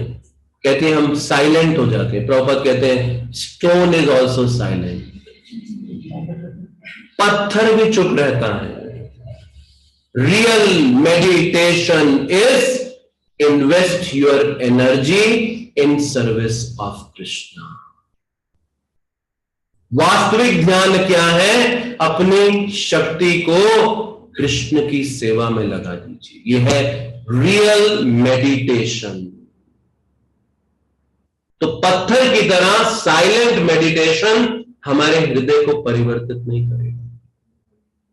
कृष्ण की सेवा हमारे हृदय को परिवर्तित करेगी। तो इसीलिए प्रभुपाद जी ने इस विधि की स्थापना की कि कैसे कृष्ण की शक्तियों से हम अपने संबंध को स्थापित करें। तो हमारी जिज्ञासाएं, हमारे विषय जिस हद तक कृष्ण भावना में होंगे, ये अट्रैक्शन स्पॉन्टेनियसली गंगा के समान बहने लग जाएगा। Prabhupada ji MIT Manchester institute of technology में गए, ऑडिटोरियम में प्रवचन दिया। प्रभुपाद जी से प्रश्न किया गया, Swami ji, what is this mark on your forehead? ये आपके सर में ये क्या निशान लगा है? प्रभुपाद कहते हैं, what is this cloth in your neck? तुम्हारी गर्दन में कपड़ा कौन सा क्या टंगा है? उसे पहली बार जीवन में देखा कि ये टाई क्यों पहना है, ये टाई क्यों पहना है पहली बार। मैंने पढ़ा था कि पश्चिम देशों में टाई इसलिए पहना जाना शुरू हुआ था कि बड़ी ठंड रहती थी, तो रनिंग नोज होती थी, कोल्ड जुकाम रहता था, तो कपड़ा बार बार जेब से ना निकालना पड़े, तो इसलिए कपड़ा गले में लटकाते थे नाक साफ करने के लिए। ये टाई का आरंभ था। अब आप देखो भारत के अंदर लोग गले में टाई लगाकर घूम रहे होते हैं, किस लिए? उन्हें जाके बताओ भाई ये इसलिए पहनी जाती है। ये जो तुम सुंदर बना के 2,000 5,000 की टाइयां पहन के बैठे हो, ये नाक साफ करने का कपड़ा है, ये क्यों गले में लटका कर बैठे हो? ये भारत देश है, यहां कोल्ड नहीं है, उतार दो इस कपड़े को। तो प्रभुपाद जी ने उस लड़के को बोला, one should ask relevant questions. एक व्यक्ति को प्रश्न ऐसे पूछने चाहिए जिससे हमारा आकर्षण कृष्ण के प्रति बढ़े, हमारी जिज्ञासा कृष्ण के प्रति बढ़े। तो इसीलिए ये जीवन में सारी शक्ति कृष्ण के प्रति आकर्षित होने के लिए दी गई है। अगर नहीं होंगे तो माया बड़ी चतुर है, निकटस्थे माया झापटिया धरे, पास खड़ी कमजोरी देती है और वही अटैक करती है, वही आक्रमण करती है। तो इस संसार के प्रिंसिपल्स को हम बदल नहीं पाएंगे। ये जगत बड़ा क्रूर है, ये दिखता बड़ा सुहावना है, लेकिन इस सुहावनी तस्वीर के पीछे क्रूरता छुपी है इसके हर पग के ऊपर, जिसका सामना हम सबको करना पड़ता है। तो क्यों हम शर्मिंदगी का जीवन जिए? क्यों नहीं कृष्ण की सेवा करते हुए जीवन को त्याग कर जाएं और दोबारा इस संसार में लौटकर कभी वापस ना आए। इसीलिए प्रभुपाद जी ने लोगों को आकर्षित करने के लिए, हम बद्धजीवों को आकर्षित करने के लिए सब कुछ बड़ा बड़ा किया। प्रभुपाद जी से पूछा गया, स्वामी जी आप में कोई कमी है क्या? Yes, I can never think small. मैं कभी छोटा नहीं सोच सकता, ये कमी है मेरे अंदर। इसलिए प्रभुपाद जी ने रथ यात्रा करवाई तो बोला बड़ा रथ यात्रा करो, मंदिर बनाओ तो बड़ा बनाओ, ग्रंथ वितरण करो तो बड़ी मात्रा में करो। देखो कैसे परम पूज्य गोपाल कृष्ण महाराज जी ने विश्व की सबसे बड़ी गीता ले आए दिल्ली के अंदर। अब उस गीता को देखने लोग आते हैं, अरे वर्ल्ड की बिगेस्ट गीता, और कोई पूछेगी डीटी से कोई लेना देना नहीं उनको, हरिनाम से कोई लेना देना नहीं है, वर्ल्ड की बिगेस्ट गीता देखने जाएंगे मंदिर के अंदर है, तो वो भी देख के स्वीकृति मिल रही है। तो बड़ा करो सब कुछ। इसलिए जब हॉलैंड के अंदर मंदिर की स्थापना हो रही थी तो प्रभुपाद जी वहां पर थे, और ये पहली बार था वेस्ट के अंदर कि हिंदुत्व के कुछ चिन्ह नजर आ रहे थे वहां की भूमि पर। तो वहां के नेशनल टीवी आ गए, न्यूज़पेपर वाले आ गए कवरेज देने के लिए कि यहां पर कुछ इनके रीति रिवाज परंपराएं आदि कवर करेंगे, कि मंदिर की स्थापना कर रहे हैं। और प्रभुपाद जी सुबह से देख रहे हैं उनके 9 से भक्त लोग एक के बाद एक गड़बड़ करते जा रहे हैं, एक के बाद एक गलतियां। और प्रभुपाद जी बेहिसाब सबको डांट लगा रहे हैं एक एक करके। और अब बैठे ही जगह के लिए तो अंदर ऑल्टर के अंदर खट खट खट खट खट खट की आवाजें आने लगी। प्रभुपाद जी सोच रहे हैं अंदर क्या चल रहा है, चिल्लाकर बोले क्या कर रहे हो तुम लोग अंदर? बोले स्वामी जी हम जगन्नाथ जी को फिट करने की कोशिश कर रहे हैं लेकिन वो ऑल्टर में फिट नहीं हो रहे हैं, ऑल्टर छोटा बन गया, जगन्नाथ जी बड़े हैं। प्रभुपाद जी ने सर पकड़ लिया, अंदर गए, बोले ऐसे नहीं बिठाया जाता भगवान को, और ऑल्टर छोटा था और जगन्नाथ जी बड़े थे और वो फिट नहीं आ रहे थे, बार बार टकरा रहे थे, खट खट खट खट आवाजें हो रही थी। तो प्रभुपाद जी ने बोला ये ऑल्टर का टॉप निकाल दो इस समय। बोले स्वामी यही तो बेस्ट पार्ट है इस ऑल्टर का, यही सुंदर है, ये निकाल दे। बोले निकालो इस समय। ऑल्टर का टॉप निकाला और उसको उठा के बहुत बाहर ले जा रहे हैं तो मीडिया उसको कवरेज करे, बोले सेरेमनी शुरू हो गई। कुछ उसी की फोटो लोग खींच रहे हैं, कुछ आ गया। तो अब उसमें ऐसे टूटे फूटे ऑल्टर में प्रभुपाद जी ने बिठाया जगन्नाथ जी को। तो जो भी काम किया प्रभुपाद ने बड़ा ही किया, कोई काम छोटा नहीं किया। क्यों नहीं छोटा किया? क्योंकि हम इस संसार में ऑपुलेंस से प्रभावित हैं। ऐश्वर्य दिखाओ, कितने व्यूअर्स हैं आपके, बताओ स्वामी जी। आजकल लोग ही प्रश्न करते हैं आपका यूट्यूब चैनल है क्या, कितने व्यूअर्स आते हैं आपके? मैंने कहा 2, गुरु और कृष्ण, बस और कोई नहीं आता। तो पूरा संसार आज बड़े से प्रभावित है ना, बड़ा चाहिए, कुछ ऐश्वर्यशाली चाहिए। तो प्रभुपाद ने कहा ठीक है, कृष्ण सबसे बड़े हैं और हम उनके लिए बड़े से बड़ा काम करेंगे, ताकि जो हमारा आकर्षण इस संसार में, इस संसार की शक्ति के प्रति है, वो कृष्ण के प्रति जागृत होना शुरू हो जाए। तो इसीलिए जितना हम कृष्ण की शक्तियों के प्रति जानेंगे उतना हम कृष्ण के प्रति आकर्षित होते जाएंगे। इसलिए प्रभुपाद जी ने कहा as far as our understanding about the origin of Krishna is there, as far as our understanding about Krishna, जितनी हमारी ये समझ कृष्ण के प्रति कि कृष्ण सर्वे सर्वा सब कुछ है। तो जब प्रभुपाद जी से कहा गया कि कृष्ण को किसने बनाया, कृष्ण सब कुछ बनाया, तो प्रभुपाद जी कहते हैं कोई मिले तो तुम हमें बताना।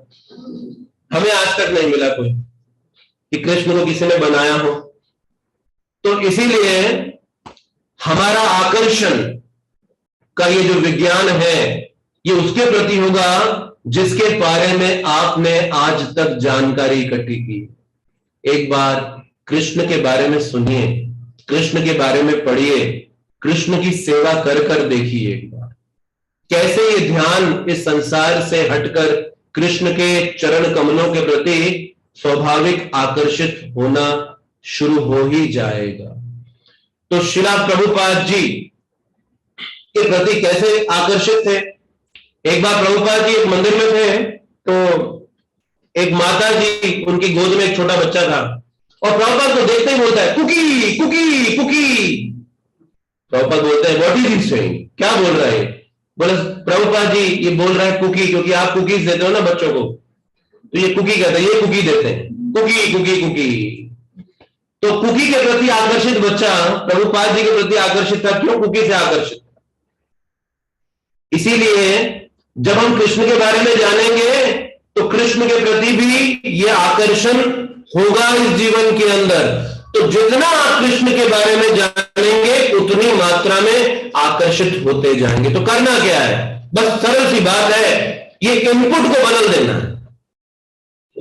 बोलते हैं ना, जितना जैसा इनपुट वैसा आउटपुट, तो ये इनपुट को बदल देना है जी। इस इनपुट को कंप्लीटली कृष्ण भावना में बना देना है। अतः श्री कृष्ण नाम आदि ना भवे ग्राह्यम इंद्रिय। कृष्ण का नाम और आदि, ये आदि में कथा भी आई, ये आदि में शास्त्र भी आए, स्वाध्याय भी आए, सेवा भी आई, सब कुछ कृष्ण नाम आदि। ये कृष्ण का नाम आदि के प्रति जितना हम समय देंगे उतना आकर्षण कृष्ण के प्रति जागृत करेंगे। और इसीलिए नारद जी का जो गुणगान व्यास देव जी कर रहे हैं कि आप 100% पूर्ण हैं, और ये पूर्णता भगवान और गुरु की कृपा से इस जीवन में प्राप्त की जा सकती है। तो यही विराम देंगे। कुछ प्रश्न हैं तो अभी किए जा सकते हैं, हालांकि मुझे आपने समय 8:45 तक का दिया, थोड़ा फिर कर गया। Thank you, thanks a lot, thank you very much प्रभु, बहुत आपने अच्छे से समझाया प्रभु। प्रभु किसी का कोई क्वेश्चन इंक्वायरी हो प्लीज तो पूछ सकते हैं, हैंड रेज कीजिए अगर किसी का है। मंदिर का चल रहा है।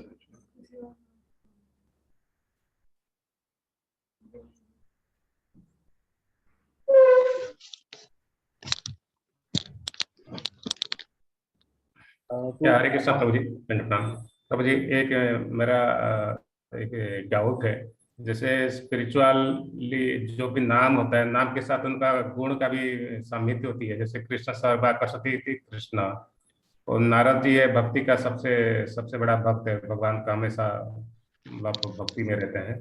तो नारद जो शब्द होती है इसका भी कुछ मतलब गुण है प्रभु, नारद शब्द का कुछ मीनिंग है क्या?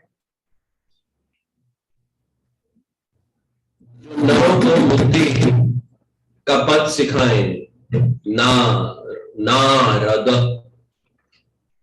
जो नरों को मुक्ति के पद का परिचय दें उन्हें नारद कहते हैं। तो इसलिए नारद जी के सब कार्य, धर्म संस्थापना, साधु का व्यवहार, साधु का व्यवहार क्या होना चाहिए? साधु का व्यवहार धर्म की स्थापना करना होना चाहिए। तो धर्म की स्थापना सिर्फ ग्रंथों से नहीं होती, धर्म की स्थापना सिर्फ शब्दों से नहीं होती, धर्म की स्थापना साधु से होती है। तो जब साधु की जीवन शैली को देखते हैं, साधु के कार्यों को देखते हैं, उसके उठने बैठने, स्थित प्रज्ञ का भाषा, स्थित प्रज्ञ की भाषा, स्थित प्रज्ञ की जीवन शैली को जब देखते हैं तो ये क्या करता है? धर्म संस्थापना, ये धर्म की स्थापना करता है। तो इसलिए नारद जी जैसे जो लोग हैं ये धर्म की स्थापना करने के लिए ऐसा जीवन शैली जीते हैं। अपने व्यवहार से कृष्ण नाम लेते हुए, कृष्ण कथा करते हुए, उनके प्रति आकर्षित होते हुए धर्म स्थापना कर रहे हैं। तो नारद, नरों को मुक्ति प्रदान करने वाले को नारद कहा जाता है। थैंक यू प्रभु जी। हरे कृष्णा प्रभु जी, दंडवत नाम। प्रणाम प्रभु। प्रभु जी आपने बहुत सुंदर आज चर्चा की और बहुत सुंदर तरीके से आपने समझाया कि किस तरह ये जो हमारी मटेरियल उपाधियां हैं ये हमें इस भौतिक संसार में बांध के रखती हैं प्रभु जी। लेकिन ये प्रैक्टिकली देखें तो हमें बच्चों को स्कूल में डालना ही होता है, एजुकेशन भी उनको दिलवानी होती है। ऑल्दो मतलब हम कोशिश करते हैं कि उनको कृष्णा कॉन्शियस एनवायरनमेंट भी देने की, लेकिन कैसे हम प्रयास करें और खुद भी, क्योंकि हम लोग अभी भौतिक संसार में है, गृहस्थ जीवन में है, बाहर जॉब भी कर रहे हैं, तो इन मटेरियल उपाधियों से कहीं ना कहीं अटैच तो हैं। तो कैसे अपनी कॉन्शियसनेस को मेंटेन रख पाए प्रभु जी?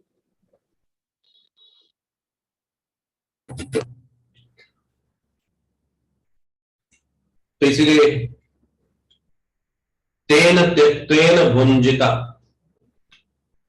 उपनिषद क्या कहते हैं कि उतना करिए जितना इस शरीर को बनाए रखने के लिए आवश्यक है। तो इसका अर्थ हुआ कि उतना सीखिए जितना आपको इस संसार में अपनी बॉडी को प्रिजर्व करने के लिए, मेंटेन करने के लिए अपनी एग्जिस्टेंस को बनाए रखने के लिए चाहिए, लेकिन अनावश्यक, मोर देन नेसेसरी, अपनी फॉल्स ईगो को बूस्ट करने के लिए किए गए कार्य, ये इंटेंगलिंग है, ये बंधन के कारण बन जाएंगे। तो जैसे कि आपने शब्द उपयोग किया उपाधियां, तो ये उपाधियां रिलेटेड हैं इस शरीर से, और आत्मा इस शरीर को अपना मानती है। तो जितना इस शरीर का सम्मान और जितना इस शरीर का गुणगान बढ़ेगा, उतना हमारा बंधन इस संसार में और जटिल होता जाएगा। तो अब जीना सिखाना होगा, जैसे आपने बच्चों की बात करी है यहाँ, तो जीवन जीना सिखाना होगा उनको, लेकिन अब साथ साथ जीवन का लक्ष्य भी सिखाना होगा। तो घर में जब बच्चे आएंगे, तो अगर वो कृष्ण भावना का वातावरण देखते हैं तो निश्चित रूप से इसका प्रभाव पड़ता है, लेकिन फिर जब स्कूल जाते हैं, कॉलेज जाते हैं, तो फिर उसका भी प्रभाव पड़ता है। अब जहां का प्रभाव अधिक शक्तिशाली होगा, उस दिशा में वो बहते भी जाएंगे। तो एक तरह से उनके लिए कई बार ये चैलेंज भी बन जाता है, बैलेंसिंग दोनों को कर पाना, क्या सही है और क्या गलत है।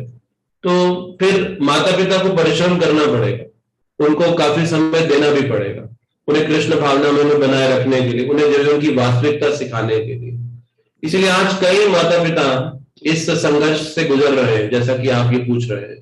ये प्रैक्टिकली मैं देखता हूं कि कोई भी सीरियस भक्त माता पिता का ये चैलेंज है आज, कि कैसे बच्चों को कृष्णा कॉन्शियस बनाया जाए। तो मेरा एक व्यवहारिक सुझाव इसमें रहता है कि बच्चों की स्कूलिंग और उनकी विद्या सरल वातावरण में दी जानी चाहिए, जितने आज ये वर्ल्ड स्कूल्स, फेमस ब्रांड्स, ये हमें गधा बना रहे हैं, ये हमें बॉडीली कॉन्शियस बना रहे हैं कि पैसा कैसे कमाया जाए और गर्वित कैसे रहे इस जीवन के अंदर। तो हमें सरल वातावरण देना चाहिए। ठीक है, आपको उन्हें एजुकेट करना है, आप एजुकेट कीजिए, बट विद अ सिंप्लिसिटी। आप ढूंढिए ऐसे स्थान जहां उन्हें सरलता से पढ़ाई दी जा सके। तो एक तो ये काम हमें करना चाहिए, हम भी संसार की रैट रेस में बच्चों को ना डाल के उन्हें इंसान बनाने की रेस में डालें, वन। दूसरा, फिर आपको जैसा मैंने कहा परिश्रम करना होगा, खुद भी कॉन्शियस रहना होगा, उन्हें वो विषय देने होंगे, वो चीजें देनी होंगी जो उनकी कॉन्शियस को डेवलप करने में, और हमें उनके साथ टाइम स्पेंड करना पड़ेगा। तो ऐसा नहीं कि जब आप सेवा करें तो बच्चे टीवी देखें या वीडियो गेम खेलें, जब आप सेवा करें तो बच्चे भी आपके साथ सेवा करें, उनको भी आप अपने साथ सेवा लाएं। जब आप सत्संग में आए मंदिर, तो बच्चों को घर छोड़ के नहीं आए, उनको भी साथ लेकर आइए। तो ऐसा नहीं कि वो घर के लिए बने हैं और हम सत्संग के लिए बने हैं, वो घर के लिए बने हैं और हम मंदिर के लिए बने हैं। तो फिर ये तो फिर डिफरेंस बना ही रहेगा अगर आप उन्हें पॉजिटिवली खुद इन्वॉल्व नहीं करोगे। तो मेरे अनुसार माता पिता को खुद बड़ा सीरियस होना होगा संतान को भक्ति में सीरियस बनाने के लिए। तो ये टू फोल्ड है, इसलिए गृहस्थ आश्रम ब्रह्मचारी आश्रम से ज्यादा मुश्किल आश्रम है, ये ज्यादा समस्याओं का आश्रम है। ब्रह्मचारी बने रहना बहुत इजी लाइफ है, लेकिन गृहस्थों के लिए जिम्मेदारी बहुत बड़ी। और प्रैक्टिकली इसे देखा जाता है कि जब माता पिता सही आयु में बच्चों को समय नहीं दे रहे कृष्ण भावना में, तो आगे चल के बच्चे नहीं सुनते हैं। फिर वो अपनी जीवन शैली जैसे जैसे इंडिपेंडेंट होते जाते हैं, वो फिर अपनी जीवन शैली जीते हैं, और ये और बड़ा कंफ्लिक्ट खड़ा हो जाएगा कि फिर उन बच्चों को ना तो आप निकाल सकते और ना सहन कर पाते। तो अब करें तो क्या करें, फंस गए, तो इसलिए फिर भोगना पड़ता है। तो इसलिए राइट एज में राइट डिसीजंस लिए जाने चाहिए। उनको ऐसे इंस्टीट्यूशन पे भेजें जहां सरलता हो, सिंपलिसिटी हो, ना कि आज की वर्ल्ड की इंटरनेशनल स्टैंडर्ड्स की रैट रेस। और फिर उनको अपने साथ सेवा साधना में एंगेजमेंट रखें और उनके ऊपर ध्यान दें, उनके विचार किधर जा रहे हैं। हम इतना ही कर पाएंगे। इसके बावजूद भी अगर वो भक्त ना बने, तो बस भगवान से प्रार्थना ही कर सकते हैं कि उनको सदगति मिले, वो सही रास्ते पे जाएं। और इससे ज्यादा मेरे अनुभव में नहीं है कि कुछ हम ज्यादा कर पाएंगे, बट इतना भी करें तो एटलीस्ट उन्हें प्योर डिवोटी ना भी बना पाए तो कुछ तो रिस्पेक्टेबल डिवोटी बना ही पाए। जी जी, थैंक यू प्रभु, thank you so much. Hare Krishna. Radha चित्त हरि, राधा चित्त हरि प्रभु प्लीज। हरे हरे कृष्णा प्रभु जी, दोनों प्रणाम।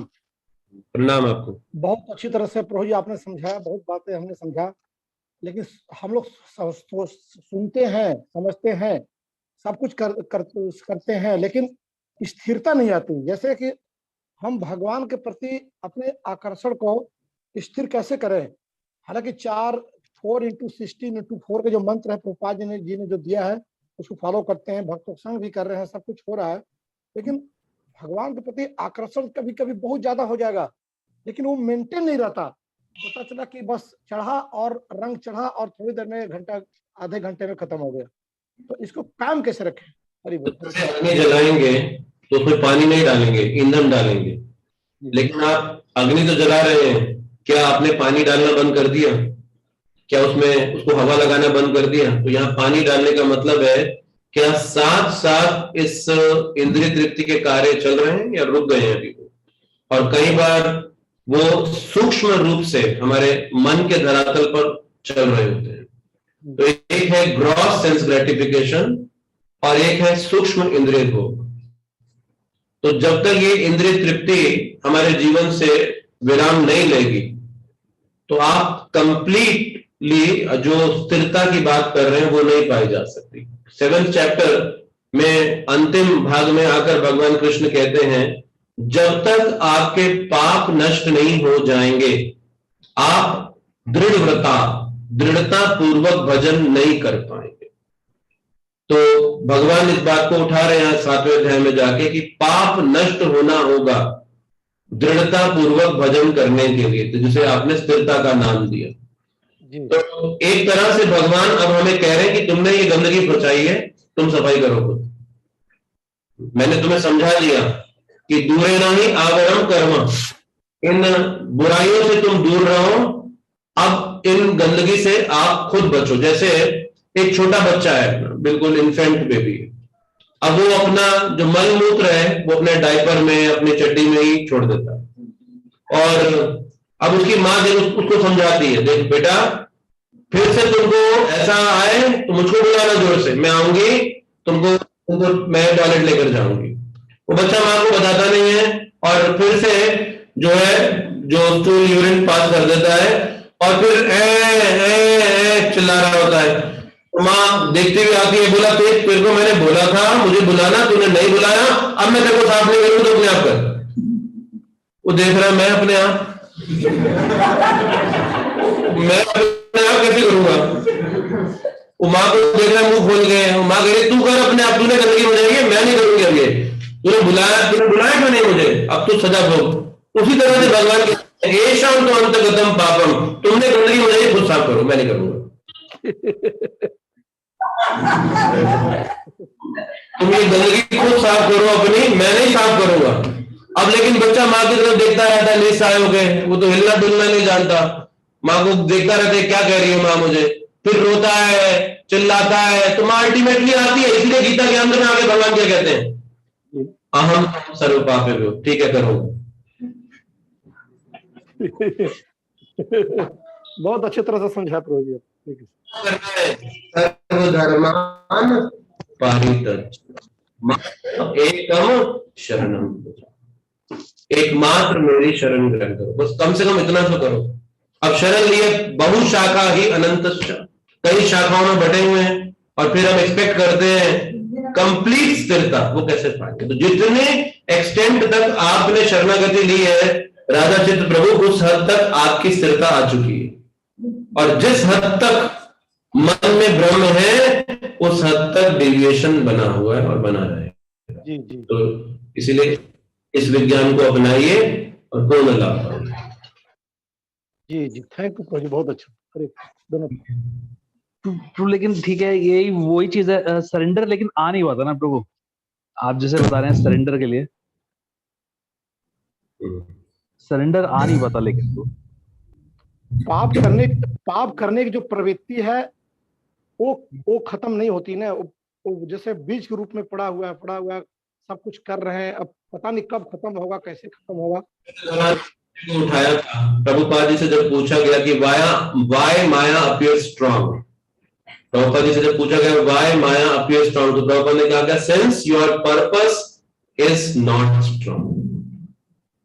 तो अब जो अगर ये कहें कि शरणागति नहीं आती since our purpose is not strong, हमारे में कमी है, अभी तक उद्देश्य कृष्ण नहीं बने हैं, इसीलिए पूर्णता नहीं आ रही। कमेंट है आपके प्रश्न के ऊपर वंशी वंशी लिखा है, वंशी वट बिहारी प्रभु।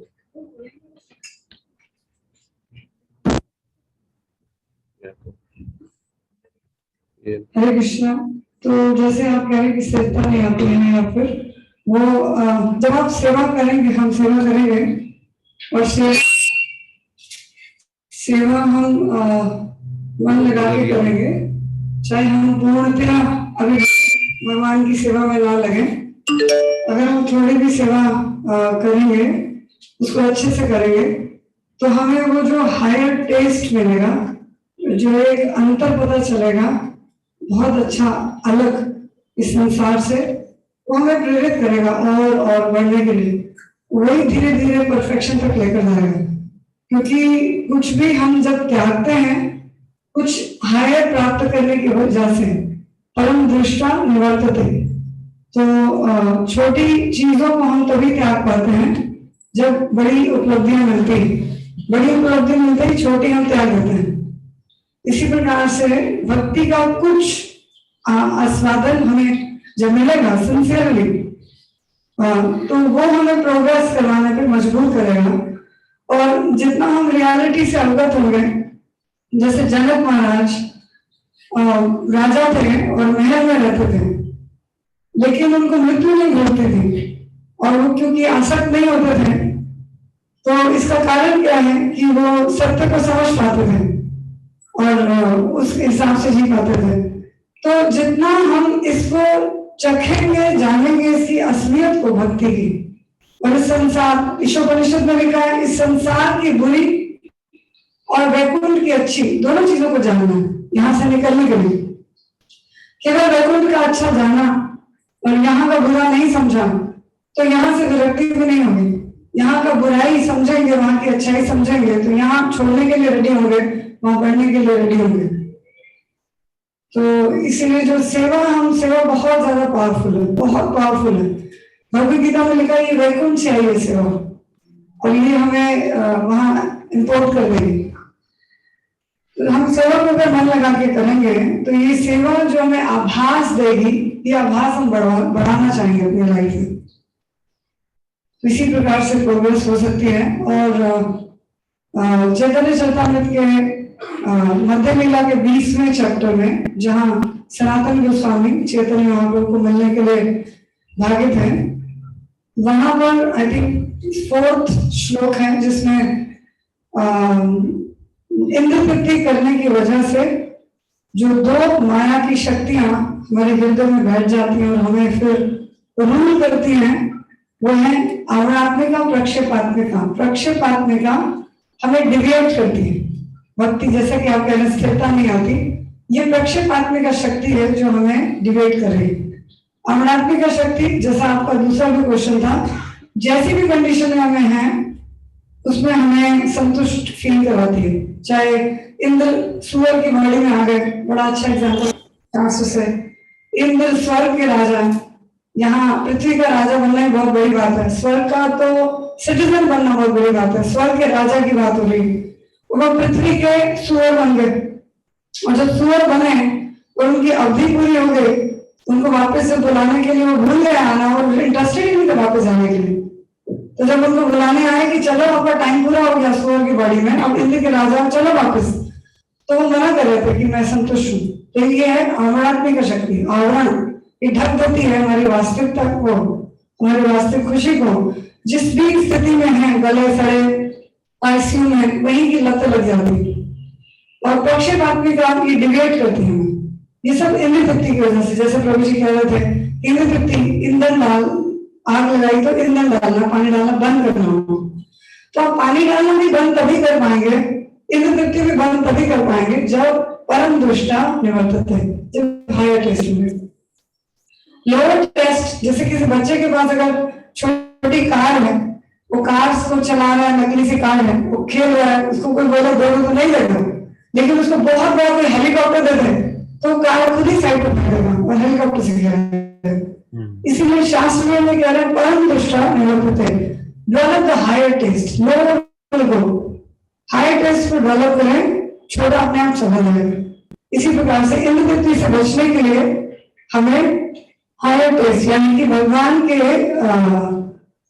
भगवान का रेसिप्रोकेशन, भगवान का आभास होना, भगवान, तो ये इस संसार की किसी भी कारण को खत्म कर देगा हमारे जीवन से, किसी भी। अभी तो हमारे पास कुछ है ही नहीं जिससे हम फंसे हैं, कुछ संसार का कुछ भी जो हमें पागल कर सकता है उस कारण को भी खत्म कर देगा अगर भगवान का आभास, उनकी सेवा से, सिंसियरली सेवा। देखिए एक चीज और समझिए बहुत ध्यान से, हम सेवा करते हैं और कई बार ऐसा आभास बहुत जल्दी फील नहीं होता,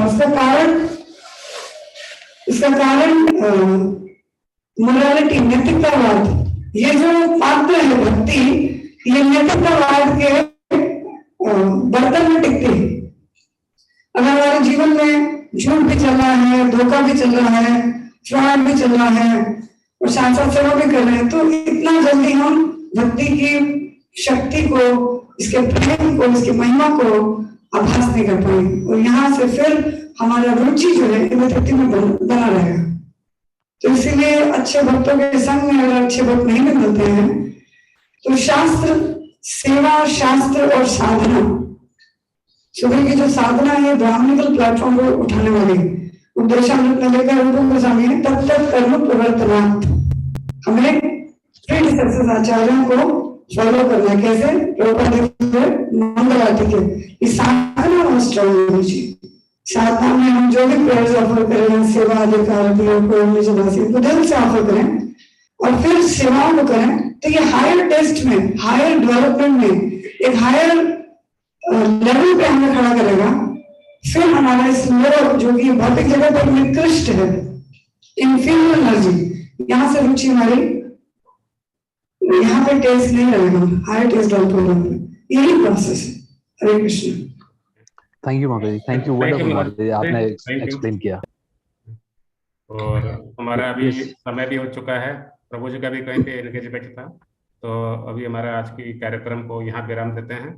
सारे भक्तों को अनुरोध करेंगे कि अगर अनुरोध करें प्रभु जी का हरे कृष्ण महामंत्र के माध्यम से कृतज्ञता ज्ञापन करेंगे, तो यहाँ पे समाप्त करेंगे। हरे कृष्णा हरे हरे हरे राम हरे राम राम राम हरे हरे। श्री विचित कृष्ण प्रभु की जय। Thank you. Srimad Bhagavat. Thank you.